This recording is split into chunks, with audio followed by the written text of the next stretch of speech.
glad to meet you. I'm Amy Saleh, and today I'm gonna talk about the new moon and the energy behind the moon in February 2024.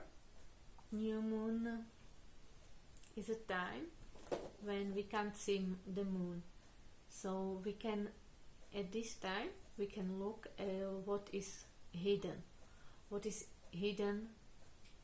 under the surface, so you can be able to look at the energies which you usually don't look at. So something what comes from your unconscious. We can talk about the energies, and we can focus and ask ourselves what I hide from myself. What kind of truth do I hide from myself? What should we, as a community of highly empathetic persons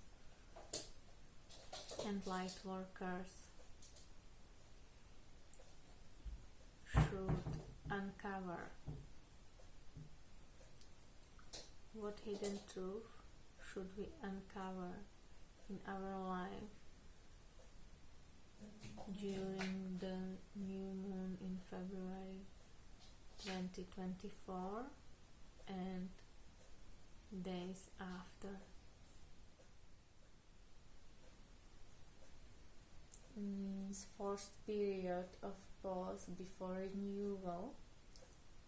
So Isa represents eyes. It's a stillness. It's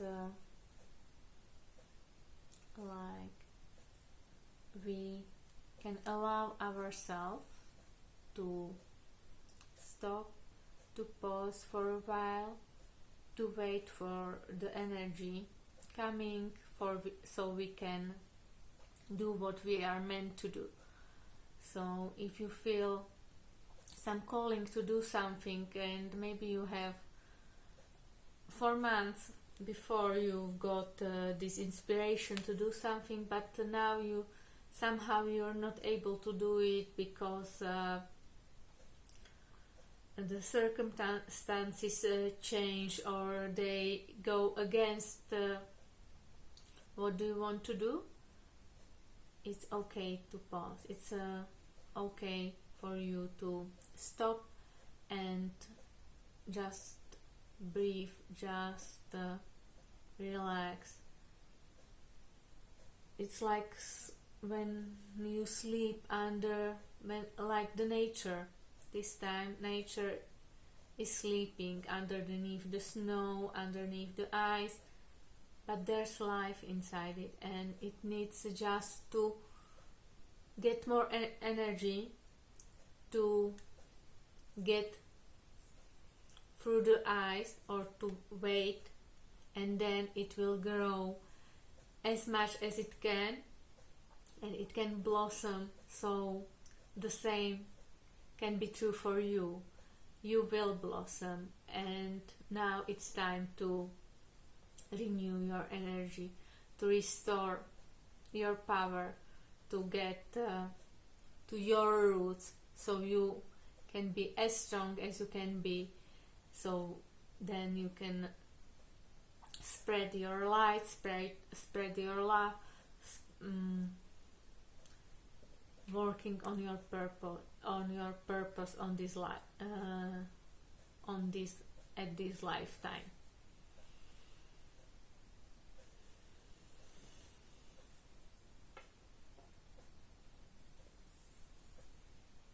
Okay, let's move to the sun, sowilo.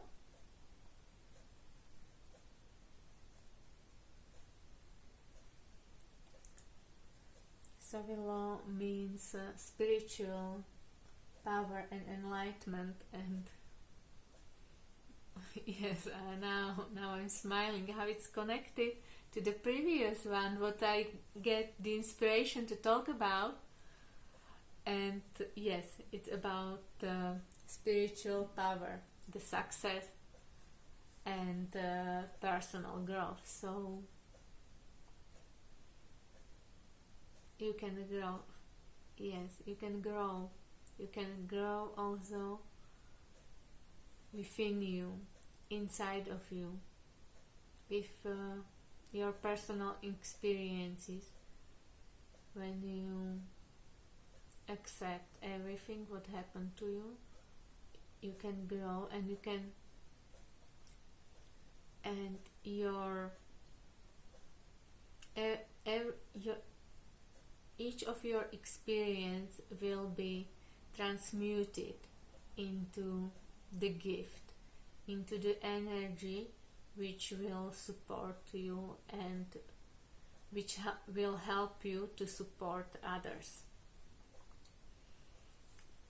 Because when we're getting lighter and brighter, and we will become the inspiration for others. So when we can overcome our struggles, we can be the light of the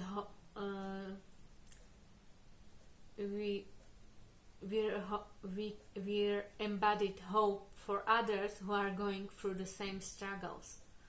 So that's a very, very powerful gift.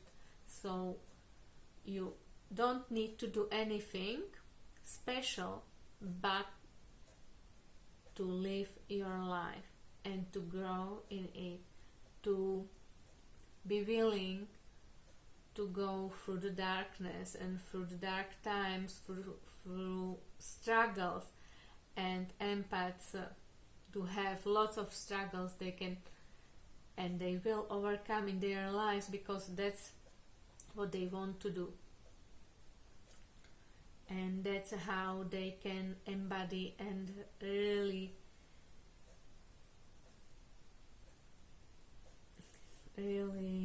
I'm looking for the word,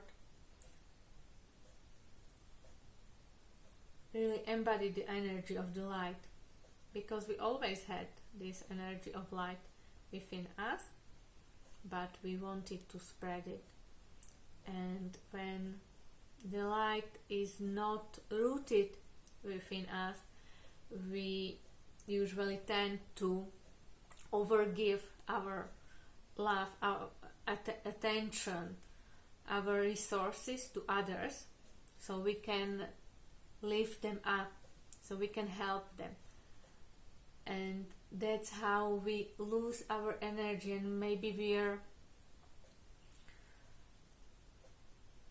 entangled in the cycles where we give our energy, our light, and then we can feel depleted. We can feel depleted. So there's no light left for ourselves, and we need also the energy for ourselves, for restoration of the energy, and to be able to spread more light, we need to learn how to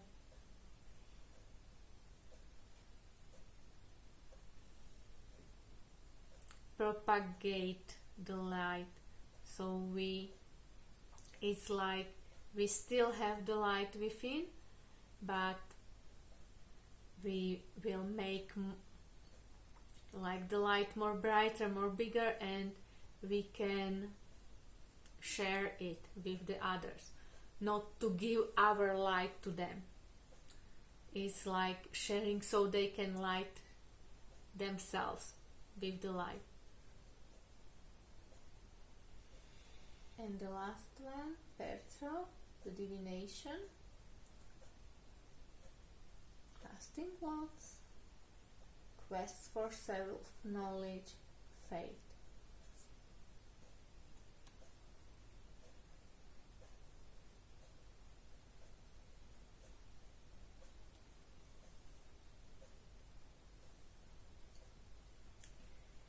Yes, this sign is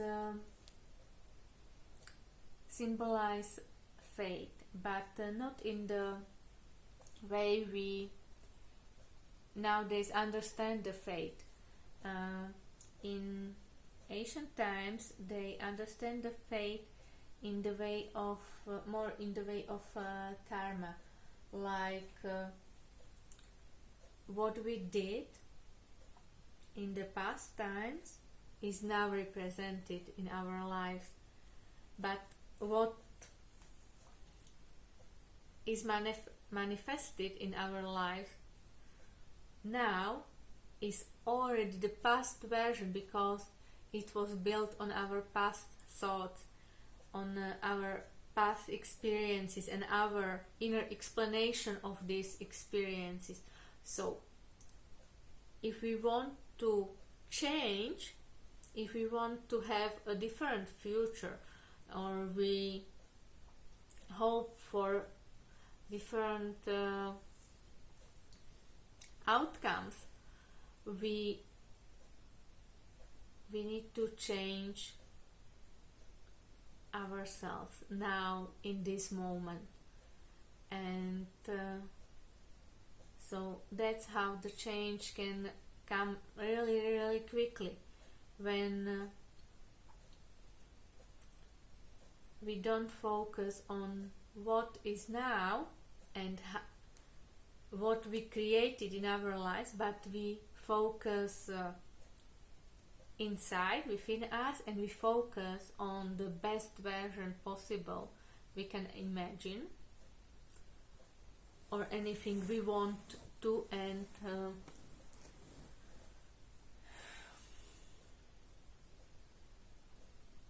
you need to connect with it, with its feelings, with her or him's or his feelings, like what does the best version of myself think, what does she feel, what does he or she want to experience, so you can dwell into the higher version of yourself, in its attitudes, in its rituals, and you can practice them and become your higher version when you focus on it, despite the circumstances that you are in now. And that was the last information from me about the topics we can think about in today and on the days, on the few next days after the new moon. And if you liked the video, I would like to share these readings in 2 weeks about the full moon, and if you want to be notified, it will be very helpful for you and for me, and for these messages to be spread around to people who will benefit them. So if you can click on notify button, or that you like the video, it will help the video to spread. So that's all from me today. I wish you to rise your energies, your frequencies, so you have enough power, energy and joy in your life to spread the humanity, compassion and love among the people and around yourself. So lots of love. Bye.